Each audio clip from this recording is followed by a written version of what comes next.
Sabbath. Okay. Spring.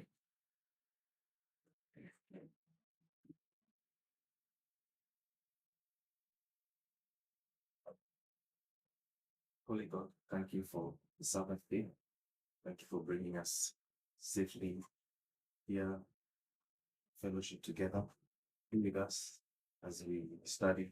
Give us clarity of thoughts and just learn things new and old from your word. In Jesus' name.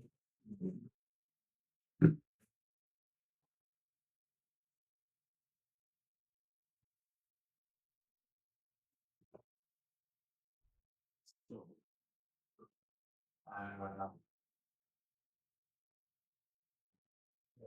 we've been studying a lot as a movement about Revelation 17. And I thought sometimes when we're having these studies, something seemed to be missing, at least for me. So I thought it would be useful just go through large portions of both Revelation and Daniel, in particular the prophecies which are relating to Revelation 7. So we're going to start from the book of Daniel. We'll then go to the book of Revelation. Then we ask ourselves some questions. Perhaps you should also ask your questions, because I'm pretty sure that as we are watching these studies, there are some things which don't make sense, but we just say, okay, whatever. Maybe we learn it. Maybe it will make sense later. So maybe some of those things which didn't make sense, whenever you saw the studies, perhaps we can clarify some of them now. So Daniel 2. We're familiar with, I think, all these prophecies which we will be going through. So we will be working off of our memory from one. We will be using a lot of memory, but of course we will combine this with scripture. Or if you see somewhere that either my memory or someone's memory is not doing its job, then you raise your hand or point it out that something is missing. So Daniel 2, actually not only Daniel 2, we're going to look at Daniel 2, Daniel 7, and Daniel 8. Nothing new, but hopefully in the way in which we go through it, perhaps it will clarify some stuff. I like tables. I don't know how many of you like Excel, but I like Excel sheets. I think everyone knows what Excel is.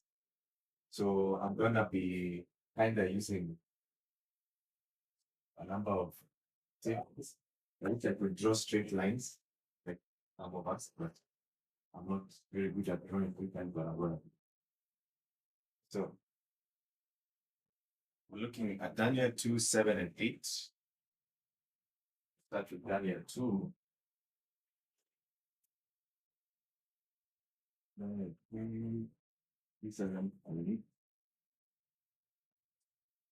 Daniel 2 shows us the following 4 kingdoms. Or which 4 kingdoms? Actually, I don't want the kingdoms. I want the symbols. What are the 4 symbols which we primarily see in Daniel? 2. Gold, silver, bronze, iron, right?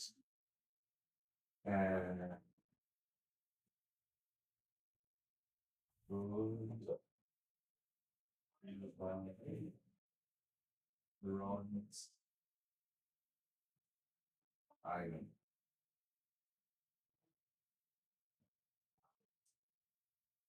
And when we look at Daniel 2, a bit closer, we see that the 4th kingdom is divided into, we call it 2 phases.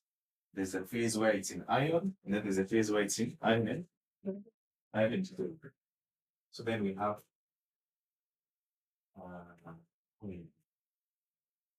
but I want to focus on that number 4. I like the number 4, and I think there's a purpose why, even though this kingdom is divided into 2, it is still all called the 4th kingdom by Daniel 2. Is that correct? We know that this is classified as the 4th kingdom. Yeah. Good. So that's where we start. Now let's go to Daniel 7.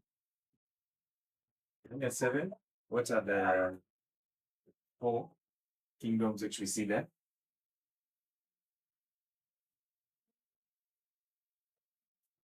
Lion. There's a lion. No, that was refused.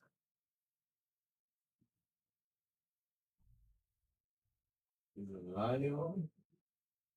And then bear. And king. And then leopard. And then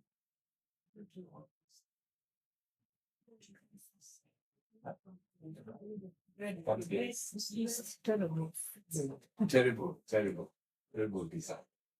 Very bad beast. Terrible beast. These are the 4 beasts. Similar to Daniel 2, you see that this beast is also, this 4th beast is divided into phases, right? And at least that's how I see it. Daniel 7. Right? So it first talks about this terrible beast, and then the focus shifts. And what does the focus shift to? Little horn. Yeah. Little horn. Good. So this is religion for most of us. Daniel 8. Daniel 8.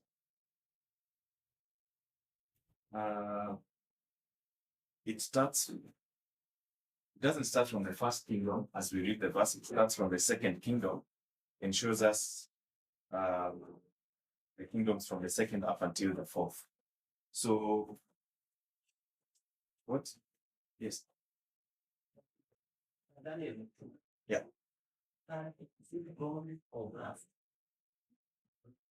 I'm not sure. I know bronze and brass are almost synonyms, but I know there's a slight difference. Maybe we can look at what it says. But someone is saying it's brass. You sure? Yeah?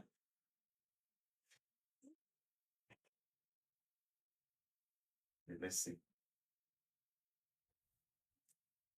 Oh, you're sure it's brass. It's brass. Okay, then we can go without Leonard has told us he's checked. Yeah. Do you have a second witness or anything? Just read Daniel 2, tell us if it's brass. It was bronze. Brass. Is someone there? Was a fight of his breast, and his arms of silver, his belly, and his thighs of brass. Oh, brass. Good to know. We learn this. But is that a Bible? Huh? I thought it was bronze. It depends on the translation. It depends on the Some translation. versions will say. Okay, what does mine say? I don't know.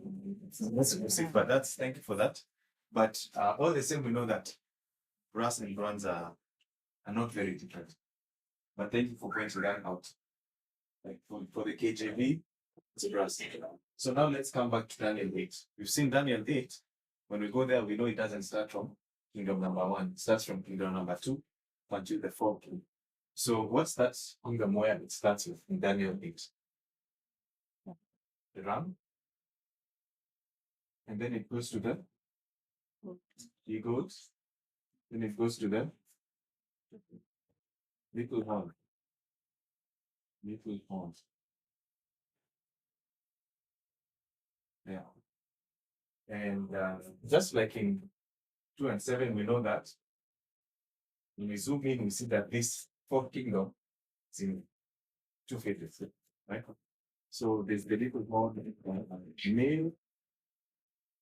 Now just call this little horn female. Yeah. all revision, nothing will I do. Yeah.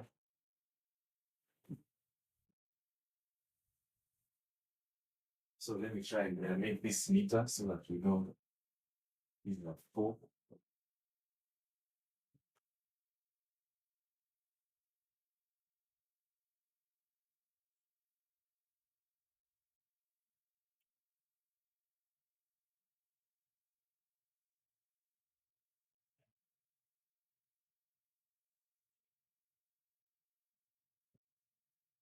And for Daniel 8, there's a little box there which is empty. No one likes an empty box. And when we walk backwards, when we do see the studies before, what we know can fit here. The box. Yeah. Box.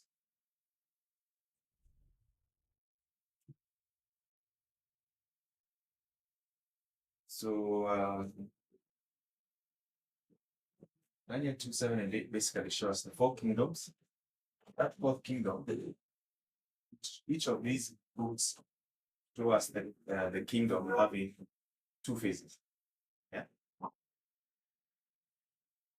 We are all aware from, I guess, our previous knowledge of the studies we've been watching, that in the book of Revelation, of course, I'm going to skip ahead, but you know that the book of Revelation will identify, especially in 12, 13, and 17, 7 kingdoms.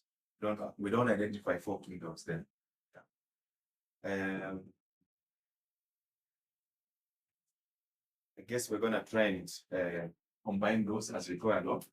So let us go to Daniel 12, 13, and 17.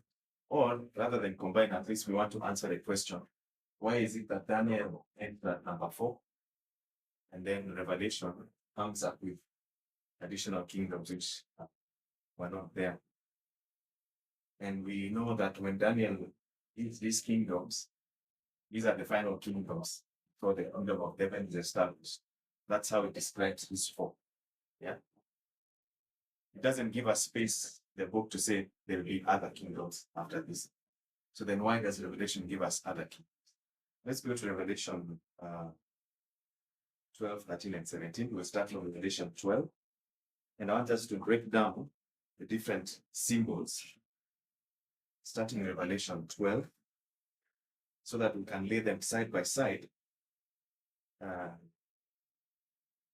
with the ones. First one is to start in Revelation 12, so that we can lay it side by side with what we see in 13 and 17, so that we can gain some sort of interest. So now we have a bit of a break. We're no longer going on with Daniel, now with Revelation 12. So anyway, let's read it first. What do we see in Revelation 12? Perhaps I think this one might be good to read it together. And then I want us to now combine what we have seen there. So Revelation 12, and the focus is on the kingdoms, right? I'm not going to go into so much detail of the whole chapter. So starting from verse 1, and there appeared a great wonder in heaven, a woman clothed with the sun, the moon under her feet, and upon her head a crown of 12 stars. And she, being with child, cried, travailing with birth and pain to be delivered. There appeared another wonder in heaven, and behold, a great red dragon, having 7 heads and 10 horns, 7 crowns upon his heads. So we stop there. In Revelation chapter 12, verse 3, here is being described some sort of creature. Here, in this case, it's a dragon. And I want 2, 3, 4, 5. I want 5 characteristics of this thing which is described here in Revelation 12.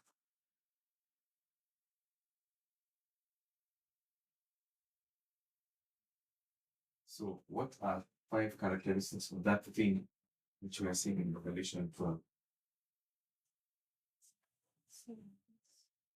7 heads. Yeah? 7 heads, that's correct. But before we go to the 7 heads, let's start from where there's something that comes before that. Yeah, red, right? And a red what? Dragon. And it's a great red dragon, but I think the great might not be. Let's call it a red dragon. That's characteristic 1. And then the 7 heads mentioned.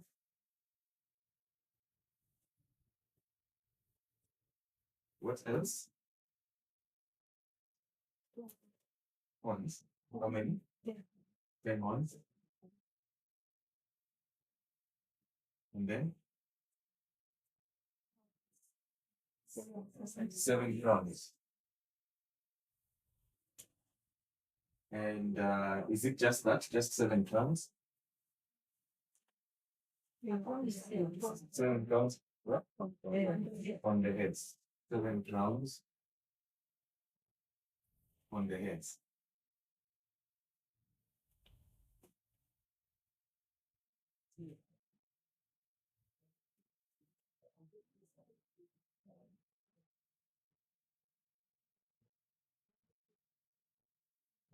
Maybe you can read from the back, right? Speak enough. Good. One more characteristic.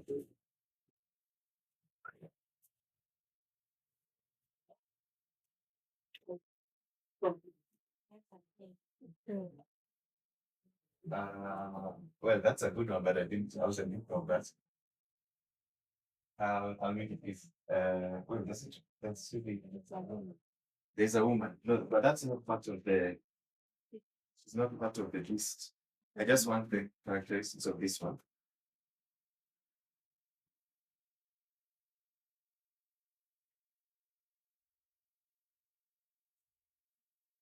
By the way, some of these characteristics, the way I'm writing them up, they might make sense to me, maybe they don't make sense to you. So I can line them up together. But this was from a recent study, which highlighted this one. Perhaps you've seen it.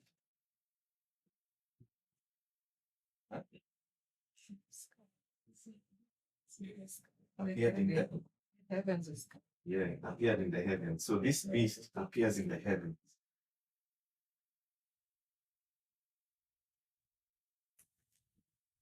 No, I just write in heavens. That is here. No, I'll give it appears in heavens. Yes. In the heavens.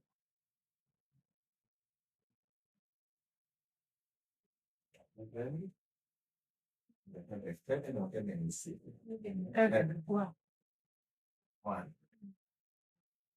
So this is what I want us to see of this animal, which we're shown in Revelation 5 characteristics.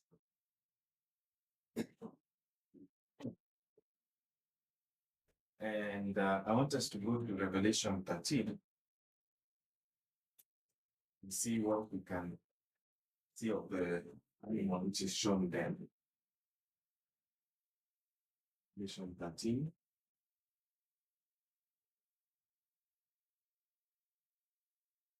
So what do we see in Revelation 13? 5 characteristics. Similar, let's follow the pattern. The pattern gives us a hint of how. So what do we see at first? Yeah. What kind of beast? Oh, you don't see the written beast. What is said there? It's just a piece. Leopard like this. Am I the one who does it not say it's leopard like? Yes. Unto a leopard. Of course, there are other characteristics mentioned, but the primary characteristic is that it's a leopard like beast. Verse 2. Maybe you read it. I see a one from Leonard. And the beast which I saw was like unto a leopard, and his feet was the feet of a bear, etc., etc. My focus is that it was like unto a leopard, and all those other, in my case, are minor characteristics, and they're not the main thing that finding this creature. Yes, Leonard. we took up from 12. Yeah. See that dragon. Yeah. Had a tail. Yeah. And that tail did somewhat. Yeah. We have not had that tail. I know, but for me, it's not important. But I recognize that. Yeah. So here we're seeing the leopard like this, right? That parallel strip here is called the red dragon. So here we see leopard.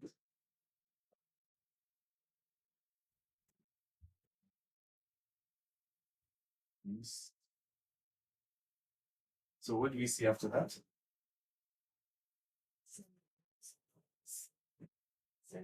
Seven heads. You see 7 heads. I think I'll just draw the line. You see 7 heads, the same as relation 12. How many horns do we see? See 10 horns. How many crowns do we see? 10. You see 10 crowns. And where? On the horns. Yeah. So you see 10 crowns on the horns. Yeah.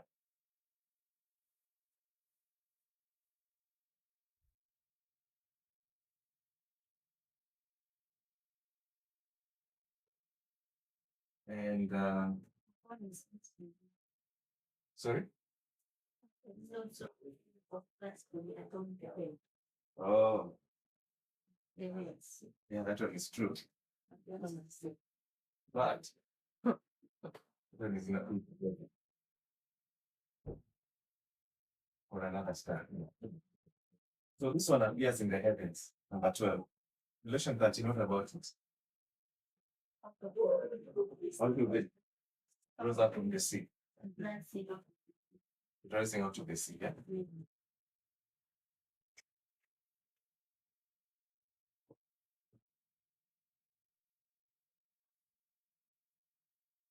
Good.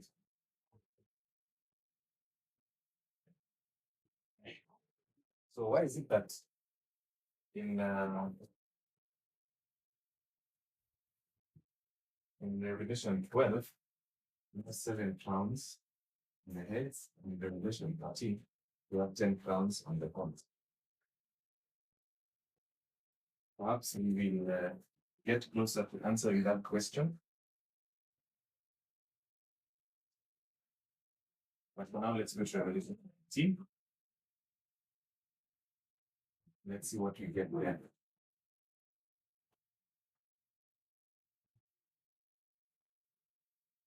And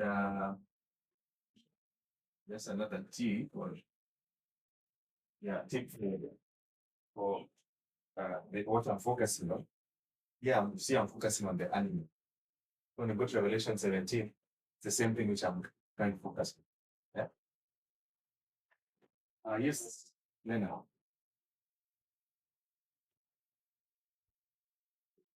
No, under the good plan. Yeah. At least like in that, it's reality. No, it says likened unto a leopard, and then it gives you some characteristics. The primary characteristic is it's a leopard, but a leopard with the feet over this, and the mouth over that, and there's something over that. But its core is that it's a leopard like this.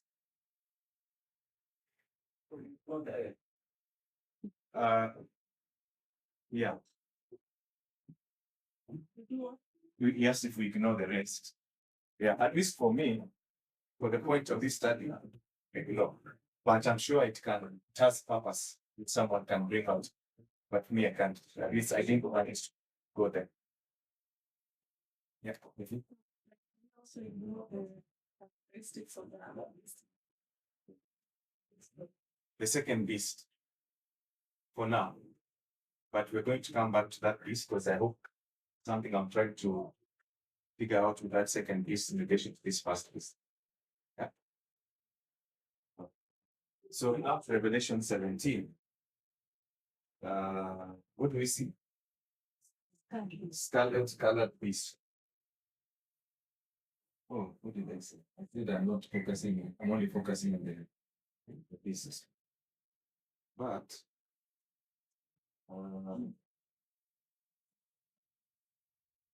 might take that back.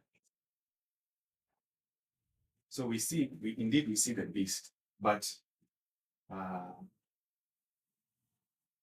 we also see the woman head, which we don't see anywhere else. Yeah? No, but that woman is not part of the beast. She's a opposite, she's the enemy of the beast. Is that not correct? Yeah? Yeah, and here when I'm looking at the entity of that beast, it's totally from the woman who's right.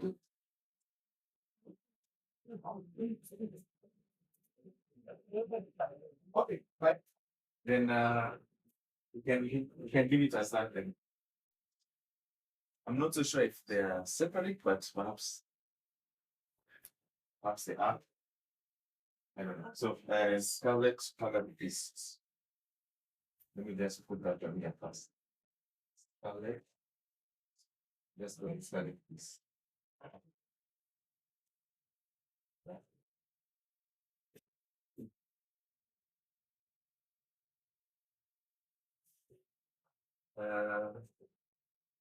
What comes next? 7 heads. 10 horns. Do we have any crowns? No. No crowns. No none. So this one appears in the heaven. This one goes up from the sea. This one you sit in the wilderness. Yeah.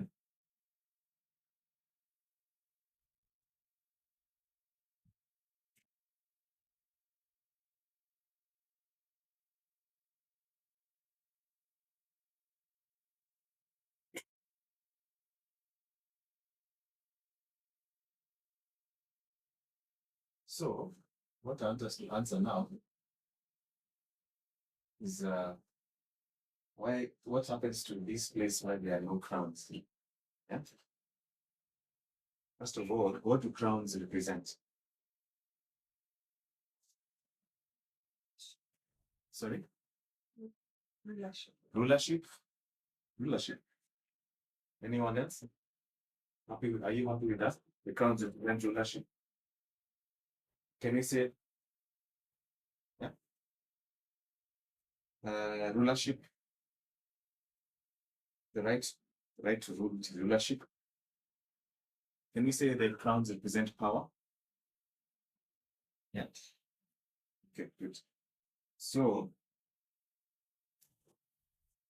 since we're not seeing any crowns mentioned in Revelation 17, but we know that crowns are a symbol of power, maybe we can look at where we see power being talked about in Revelation 17 to help us figure out if there's something where these ones would go, because we're saying the crowns and the power are somehow together. So let's look at Revelation 17:12.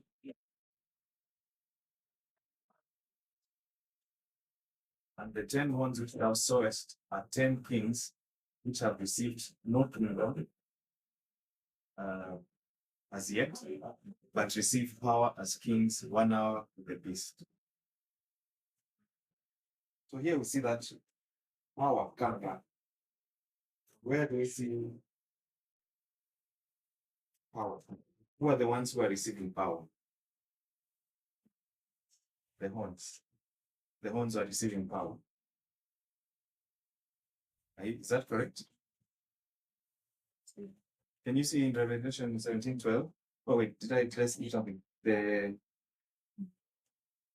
the 10 horns which thou sawest are 10 kings which have received no kingdom as yet, but receive power as kings 1 hour with the beast. Who is receiving power? Huh? The 10 kings. Who are they? Who are the horns? Right? So whenever there was power, it was either on the heads or on the horns. In this case, where are we seeing the power going? Who is receiving the power? The horns. In Question? the next verse, it says, verse 13. Yeah. These have one mind and shall give their power and strength to the beast. So they should have the power, but they give Yes. it away. So now it's the person who has the power, it's the beast.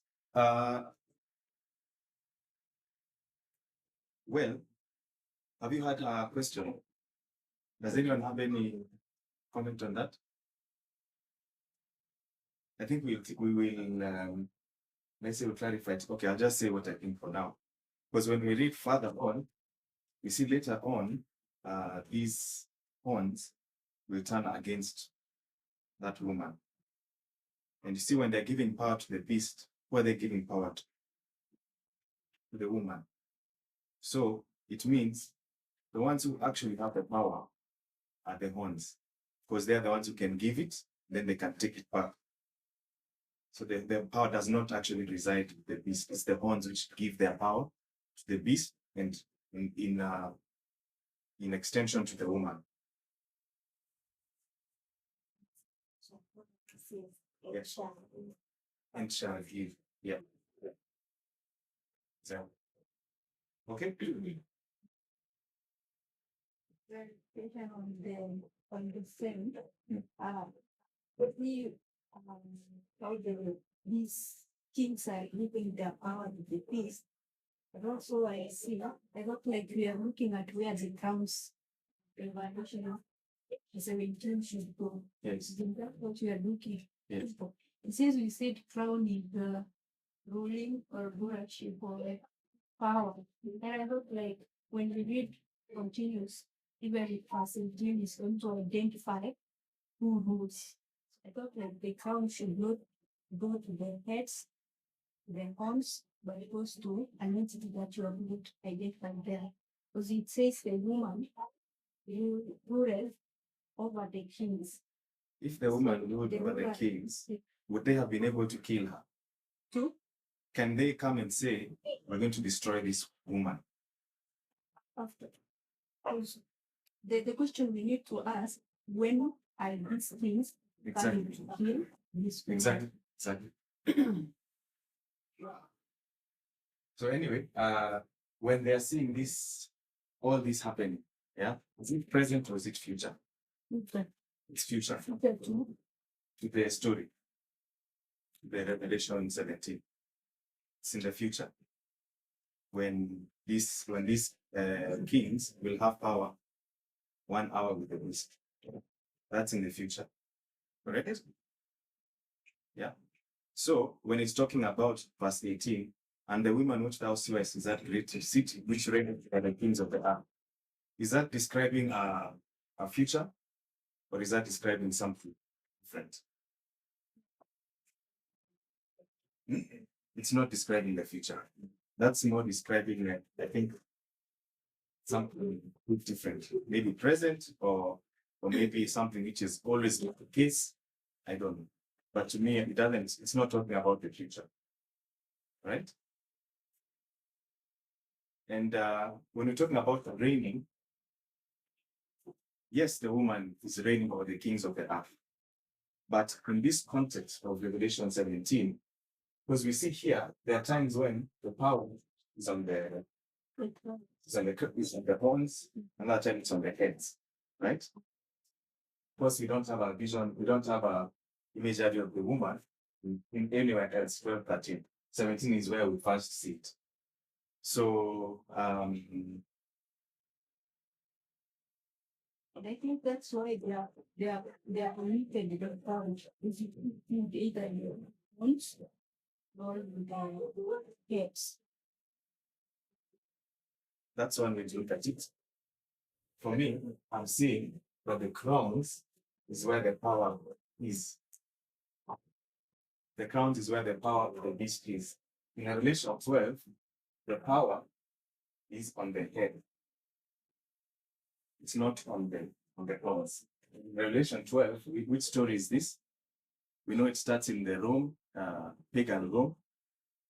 And we know it also develops and extends up until I think the beginning of the papacy or papal Rome, right? But here, whatever the story is telling us, the power is in the head. Then Revelation 13 is telling us the power of this beast is in the crowns.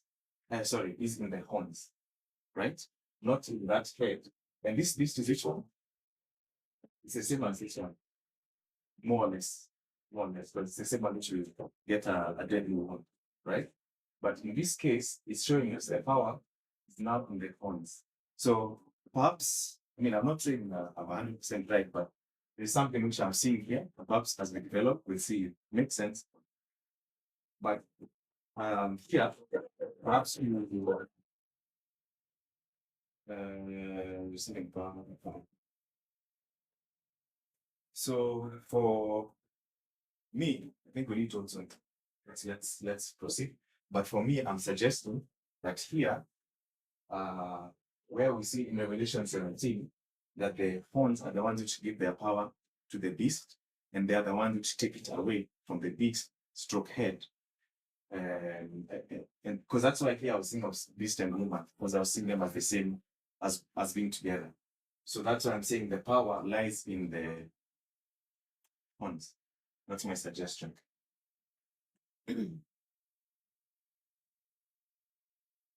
So those 10 crowns, here we have 10 horns. And because the 10 horns are what we have, then we'll have 10 crowns. Because the power is going on the horns. But perhaps when you look at there's a way in which we can refine this. I'm not saying this is the final answer, but based on that logic of power being in the horns. Oh yeah, that's on the horns. That's what I'm sure. On the horns. Yeah. Okay. Perhaps we can also answer more or go deeper in the Q&A. So the horns don't have power until certain points. Oh, yeah.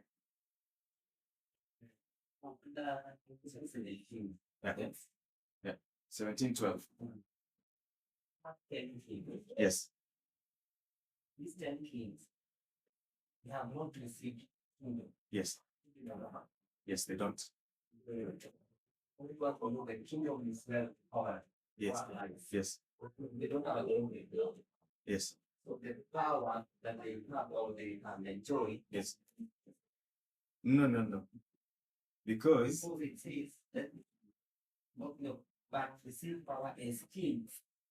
One power with the beast. it's not telling us that the power is coming from the beast, because later on it tells us they are the ones who give their power to the beast. But it's a good point you've raised there, which I would actually like to see how at least I explain how I see it. Then we can see whether we agree or proceed. So they receive power, but wait, when is this? When is this that they will have one? When is this that they will receive power 1 hour with the beast? It's in the future, okay? Right? So those 10 horns, they'll have that power in the future. For now, they don't have that power. When will these 10 horns receive the kingdom? In the future. Because that kingdom equals to that power. Yeah? So all that, they're going to have it. They'll get it in their time. The reason why they don't have it is because it's not their dispensation. We're still in a previous dispensation. Once we reach their dispensation, it's their time to have the power. That's how I understand. So the 10 horns don't have any power until the 7th head. It's until the time of the 7th head, time of the 7th kingdom.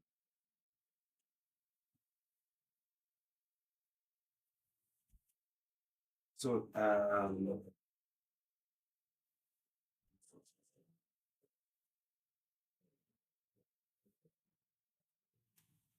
So that's that. And to close this chapter, we have filled the Excel sheet. We don't have any more codes. So there's another question which I want us to ask.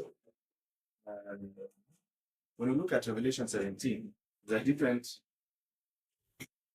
aspects which we are seeing, which we don't see in Revelation 12 and 13, which is not automatic, but which Revelation 17 sort of unlocks for us to realize about this beast. And what is that? If we read Revelation 17, 9 and 10, here's the mind which has wisdom. 7 heads are 7 mountains on which the woman is seated. There are 7 kings, 5 are fallen, 1 is, other is not yet come. When he comes, must continue a short space. And so what it's telling us is that these heads are not heads which exist at the same time. Because when you read this 12 and 13, you will not automatically know. Once we read 17, we realize this sequence being shown by those different heads. Yeah. And so when we realize that these different heads are meaning different time periods, doesn't mean that these are heads which are all at the same time. And the question we have to ask ourselves, the real answer is, in which head are we in when we're reading Revelation 17? Right? Because once we realize that there are multiple periods, multiple, okay, where are we now?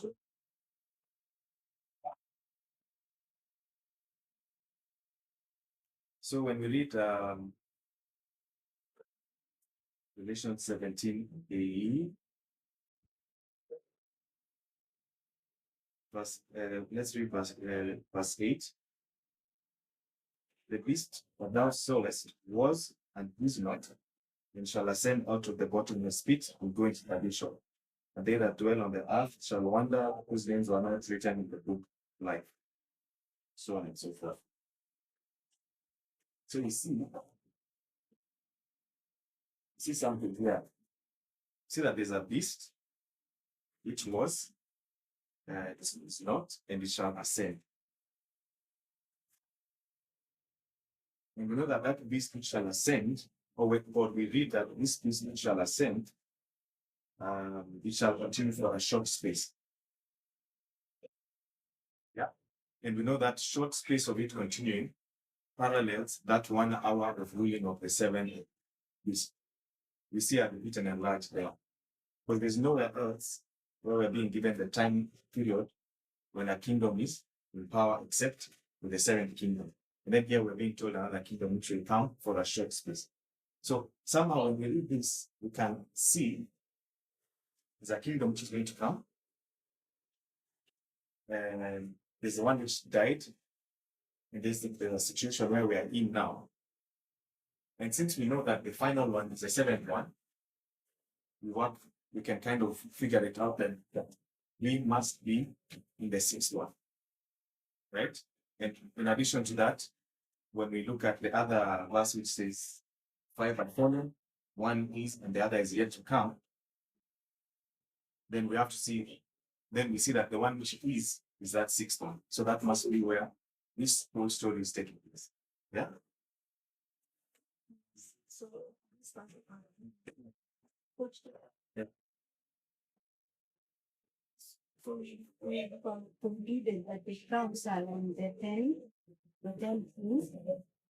So, I think we have made a parallel of 10 and 12.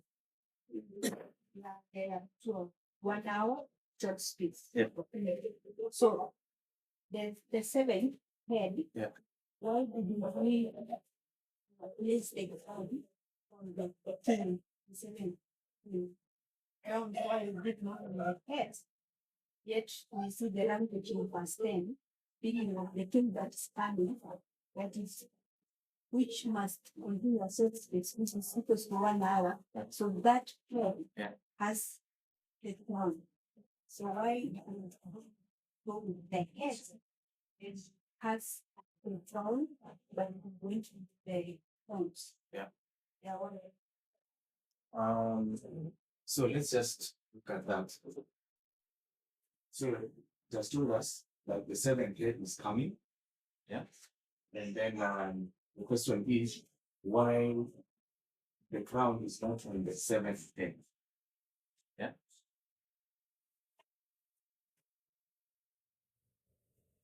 It's a good question.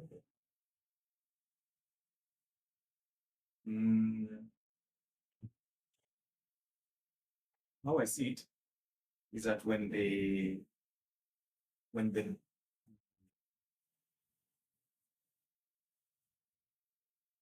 beast dies, and then it comes back, right? The fifth head, so the fifth beast dies and then comes back as the seventh. Yeah. And because I see the head and the beast as being together, I see that when it says that the 10 horns are giving their power to the beast, to me that means they're giving their power to the head. Makes sense. So the head, the piece, or the head, Yeah. has already. For me, how I see it, let me just give maybe how I see it. Sure. I see this seventh head has its power, the crown. So the 10 horns are giving their power, which they have really to this beast, which already the beast has its own power. That's how I see it. Unless you are looking. Yeah, I think I see it differently. See, I'm seeing that the maybe I can put it in another way. Yeah. The power of who? Whose power are we talking about? When I see the power is in the crowns, anything in the horns, these horns are on that person, right? So for me, how I see it, the beast and have its power center, I can call it like that, either in the head or on the horns. Yeah. So in this instance, I'm saying that the power is in the horns. Yeah. And that power is not it's not in a vacuum, because these horns are on that beast. And these horns are what is how the beast, if I can call it like that, is how the beast is exercising its power. The power center is in the horns. That's how I'm seeing it. Yeah. So me, I will say it's on the horns and the head. Because when I read verse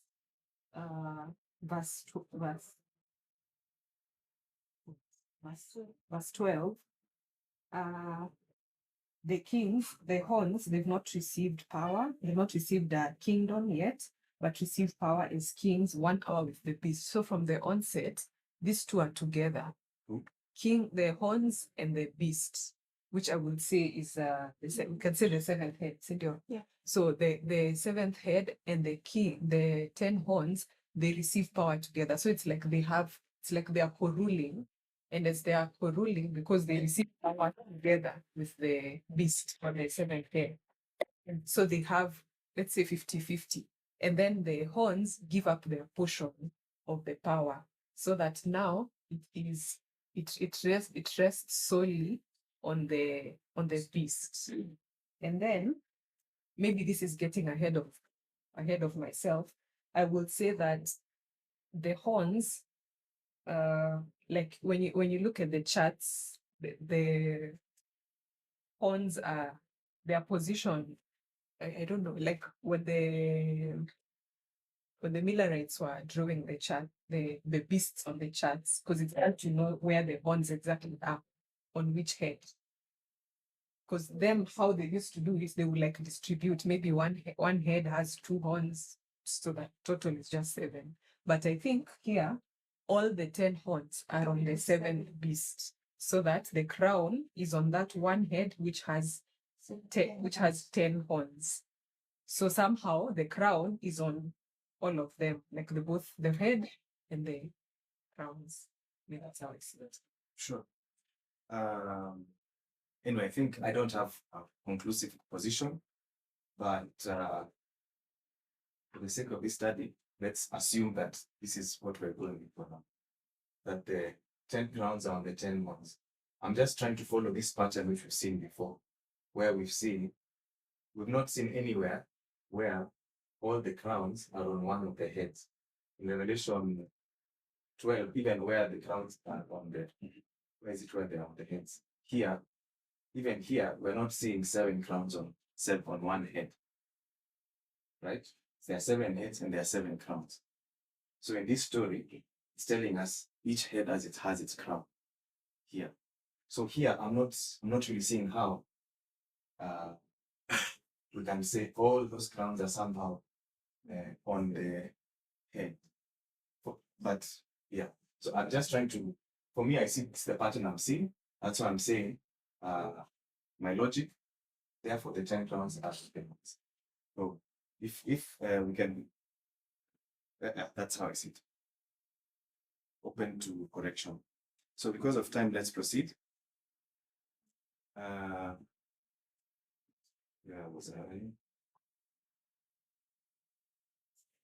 Yeah, so we've established that we are in the here we are in the 6th kingdom. I don't know how to put that in there. We are in the 6th, or yeah, the 6th head, 6th kingdom, whatever we have to call it. And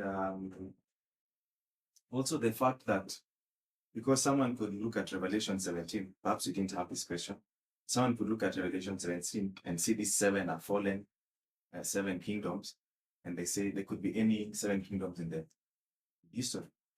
How do you know that these are which 7 kingdoms they are? Because if you see at how people try and decode Revelation 17, you find all ways in which it can be interpreted. So one way to clarify that is to know where is to read in verse 5, where we see that the woman who is riding the head, her name is literally Babylon. Even the last verse where it says she's the one who rules over the kings of the earth. And we know that from our other knowledge that prophetic history links to God's people was not true. And when we combine that with this clear description that this started from Babylon, then it tells us, okay, first of all, we're not going to start in Egypt, we're not going to start in Assyria, we'll start in Babylon. That's where this begins. And then as we trace through history and we look at the kingdoms of world dominion which have existed, we actually come to one conclusion that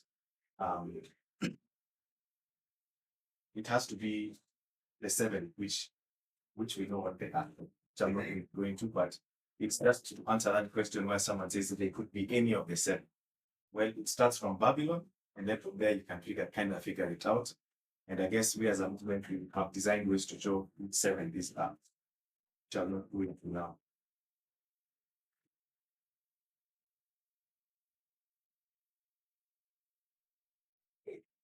So we started in the book of Daniel. We saw that there are 4 kingdoms. Then we've come to the book of Revelation. We've seen that actually it becomes 7 kingdoms. And when we look closer into what is happening in Revelation 12, 13, and 7, we see that actually what is happening is not new kingdoms being created, which are in a way contradicting what we learned in Daniel, but we see that that 4th kingdom, which we first saw was split into 2 phases, is split into even further phases. So we know there's the pagan Rome, then we see that there's the papal Rome, then we see that there's a period when that beast, 5th one, as Revelation calls it, is dead. Then we see that there's a period where it resurrects. So it makes us see that really there's nothing, there's no contradiction. It's that 4 up there is equals to those 7, which are Revelation.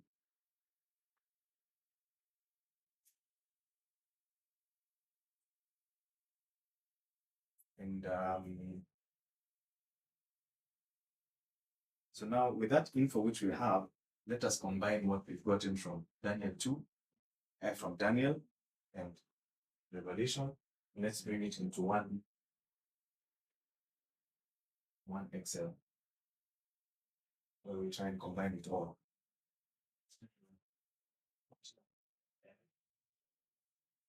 So let's spend most of the time redrawing that. Let's just do it. So let's go quickly together. Yeah. I want us to do Daniel 2, Daniel 7, Daniel 8. And then when it comes to Revelation, we will start with Revelation 17, and then we'll work backwards to 13. We're not going to focus so much on 12 today. So Daniel 2, then we have, let's put there 7. Better to just keep it full, that they don't get confused. Daniel 8. And that's this Revelation 17. So this is just a revision of what we've done so far. So what we have here, we have gold, silver, brass, iron. This time, because we have seen that these are actually four, the 4 equals a 7, these last 4 we're going to now break them down to fit with what we have learned in Revelation. So here we have iron and clay.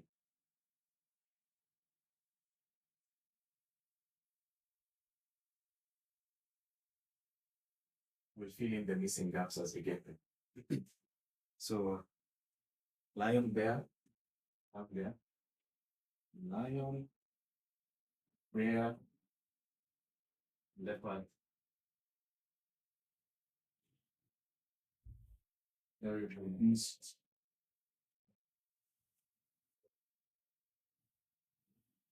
and little horn. Yeah, Daniel 8.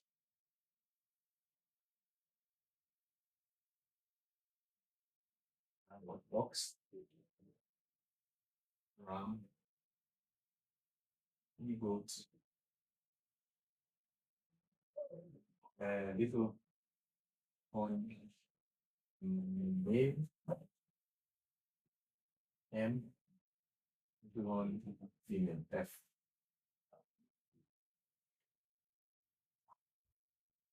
Yeah. Okay, Revelation 17. Here's where we see 4. We see that we have learned that we have 7 kingdoms. The 4 are the second. Yeah. There's many ways to describe it, but perhaps we'll just start from my preference would be to start from where it says the beast which was and is not sent. That was which verse? Verse 8. Verse 8. So we said we're in the 6th. How many have we got? 1, 2, 3, 5. So we are here in Revelation 17. And we're in the time where whatever beast was been here, it is not. It doesn't exist. It's dead. Yeah. But that same verse will tell us that it shall ascend. When John first saw the beast, when he seen the woman riding upon the beast. And we said it's at the wilderness, and we've also described how it's at the cusp, it's at the border between the 5th and the 6th. Yeah. But what he sees, he's still seeing it when the woman is on it. So, but all that is to say that characteristic of wars is what was first seen. But actually, what I would match. Yeah, we can leave it as that. So, but what is it which was? It's a beast. Let me just put here a beast so that we know what we're talking about. A beast which was. Yeah. So we've seen here Revelation 17. We've come to number 5. We've gone all the way from number 1, we've gone down to 2, 3, 4, 5. Revelation 17 has given us 5, 6, and 7.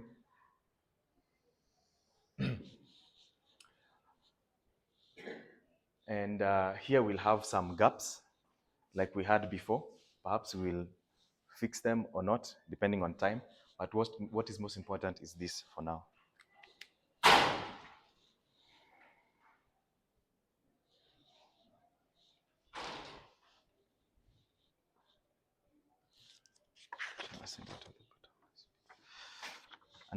Another thing which we can add, which comes from all the books when we combine them, is how this kingdom comes to its end.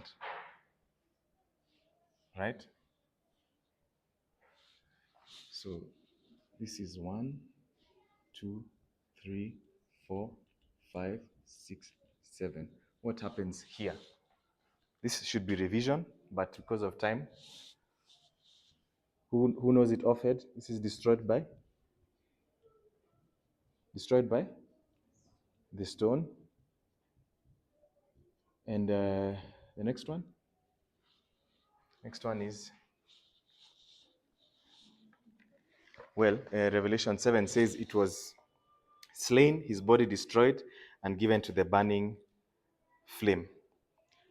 So I'll just say burning flame to keep it short, although it gives us more context in Daniel 7. Daniel 8, what does it tell us? The horn, what will happen to it? Broken without hand.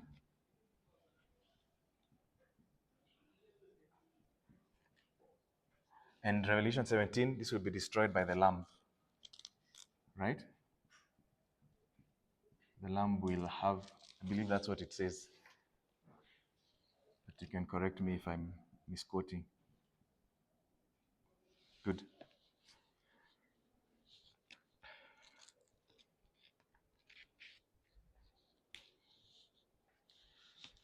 So now let's go back to Revelation 13, where there was a beast which we had ignored for some time.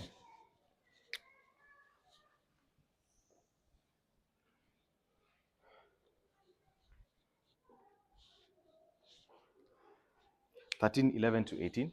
Let's read. And I beheld another beast coming out of the earth. He had 2 horns like a lamb, and he spake as a dragon. And he exerciseth all the power of the first beast before him, causeth the earth and them which dwell therein to worship the first beast, whose deadly wound was healed. And he exerciseth all the power of the first beast before him, and causeth the earth and them which dwell therein to worship the first beast, whose deadly wound was healed. And he doeth great wonders, so that he maketh fire come down from heaven on the earth. So, by the way, before we go to that second beast, I forgot to fill Revelation 13, what it tells us. Now, Revelation 13 tells us what? Deadly wound. That sea beast which we were talking about, it received a deadly wound.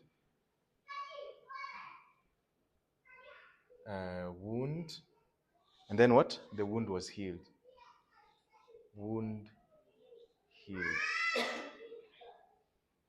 Up here, there was no wound. I'll just say, I don't know, but, sorry?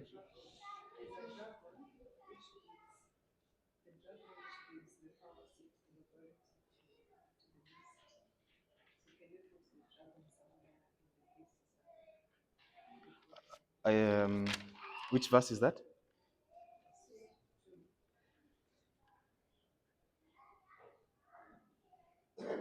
And the dragon, we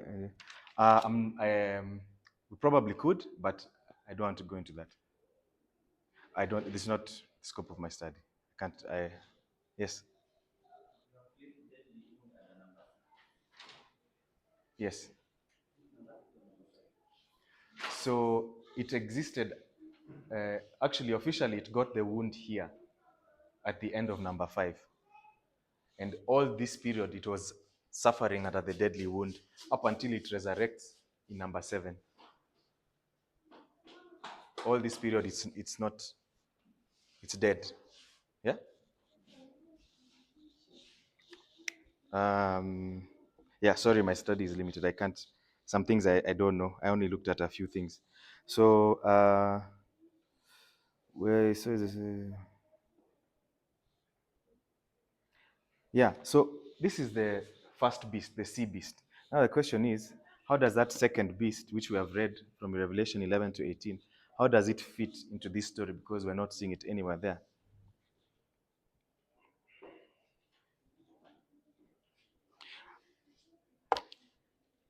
But one thing which we can start with is we ask, where is, in which history is this second beast existing?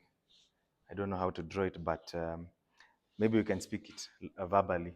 Where, in which history does this second beast of Revelation 13 exist? Is it in number 6 or number 7? Number 6? I would argue number 7, perhaps. I've not heard anyone saying. Does anyone think 7? Yeah. The second beast. Where, in which time period does it live? The second beast of Revelation 13. No, the land beast. Yes.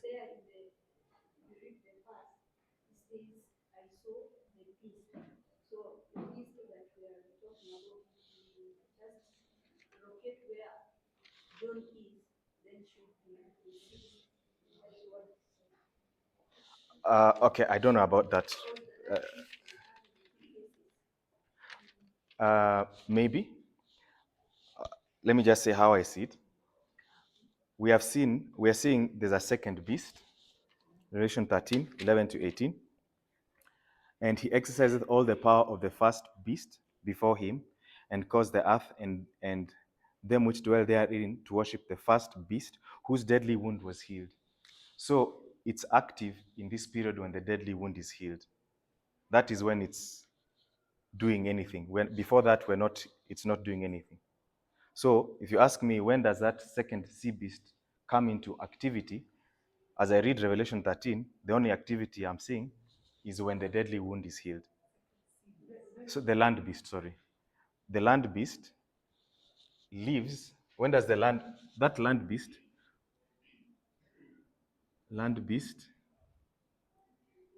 how can I say,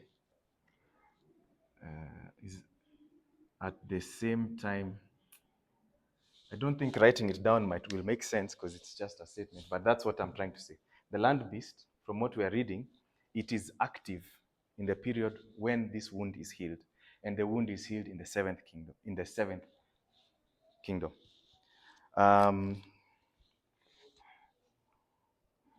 Is it my time? 5 minutes. Okay, thank you. So how does the second beast fit in?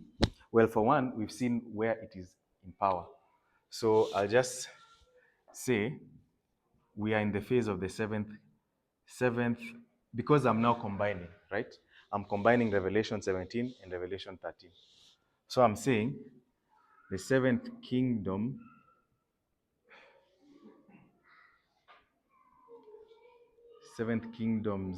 dispensation, for lack of better words, is equal to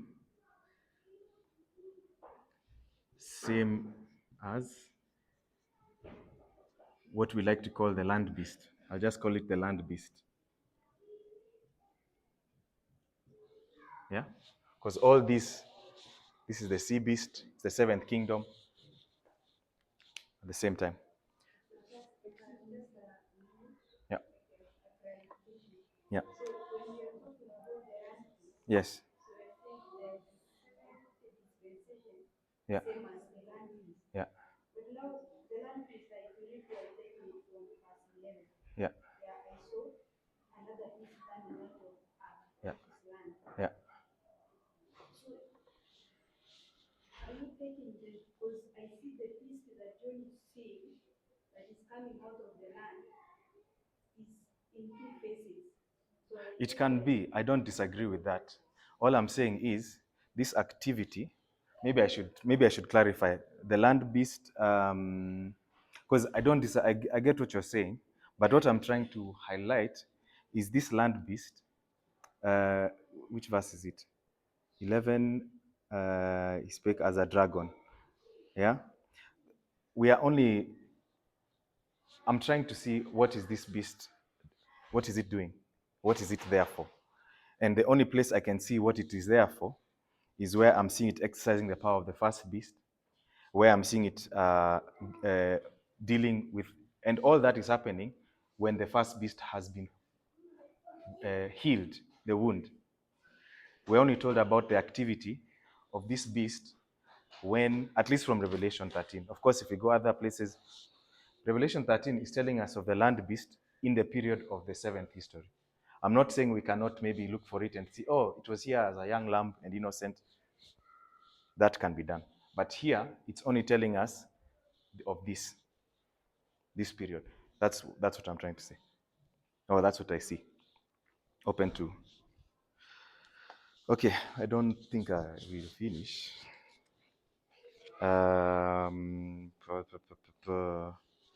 Let us look. Yeah. Should I drop more problems or do I end it there? Not for you, I mean for anyone. I'm not being personal. Should I have some more strange things which I perhaps see, but maybe I'll just summarize it. And if it's something, it's something. If it's not, it's not. So here earlier, I had said that the power is in the crowns. The crowns are the ones who give their power to. The horns are the ones who give their power to the beast. I was asking, how does this story of the second beast tie in with all these things which we are seeing? Well, one thing which I see is we saw here the 10 horns, they gave their power to the scarlet beast. When we look at Revelation 13, we are seeing there's a sea beast whose wound was healed, right? And I'm seeing there, maybe I should look for the verse, or I should just suggest it because of time. I'm seeing there that the land beast is giving its power to who? To the sea beast. The land beast is giving power to the sea beast. Oh yeah, I've remembered the verse. The one who gave power for it to resurrect the. Where is it? Anyway, I think because of time, this can be food for thought. But the land beast has some behaviors. And what you see it doing in Revelation 13 is that it's giving power to that sea beast which was wounded and comes back. Yeah? So it gives power to. And what was that? Was it a scarlet beast or what? Gives power to the sea beast. Yeah? And we've also seen that 10 horns, they give their power to the beast. Now, when we look how horns are used in prophecy, yes, it's a kingdom. Yes, it's power. But when we look at, for example, Daniel 8, we look at Daniel 8, and not only at Daniel 8, but let's say at Daniel 8, that's the primary example I can give for now, or is it 7? We see that the kingdom, the horns, they also represent sub-kingdoms of a main kingdom, of a bigger kingdom, right? We know there was a kingdom which in Greece was split into 4 horns. And we know in the history of Rome, in that beast of Daniel 7, that terrible beast had 10 horns. Yeah? And we know about the 10 horns of the Roman Empire.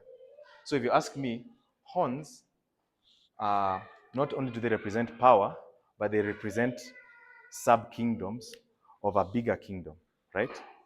All of them come together to make that kingdom, one way or another. So what I'm seeing here, as I close, is that this land beast, which of course I've not done any application, any interpretations, but whatever the land beast was doing here, giving power to the sea beast, is what the 10 horns are doing, giving power to this beast here. It doesn't mean that the land beast equals to the 10 horns, because we know the horns represent sub-kingdoms of a bigger kingdom. But we do know that this land beast, it's on the land, yeah? And the sea beast is on, they are two different entities. In Revelation 13, there's the land beast and there's the sea beast. And the land beast and the sea beast is the one which died and resurrected. And another suggestion, which I guess I'm making, I don't know if someone else has done it, sorry for taking more time, is that the resurrected sea beast is who? Because they say in Revelation 13, he will give power to the image of the beast. The land beast gives power to the image of the beast. So I'm suggesting that that resurrected sea beast is that image of the beast. Yeah, so those are the thoughts I'm seeing. And in case of questions, you can go to Q&A. So we can close there.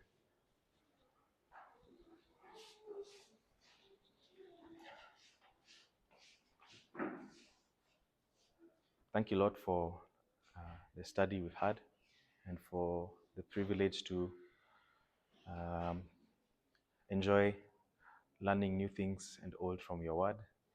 We pray that you may guide our minds and show us the right way, even as we stumble around to try and find out more truth. Please continue to be with us in Jesus' name. Amen.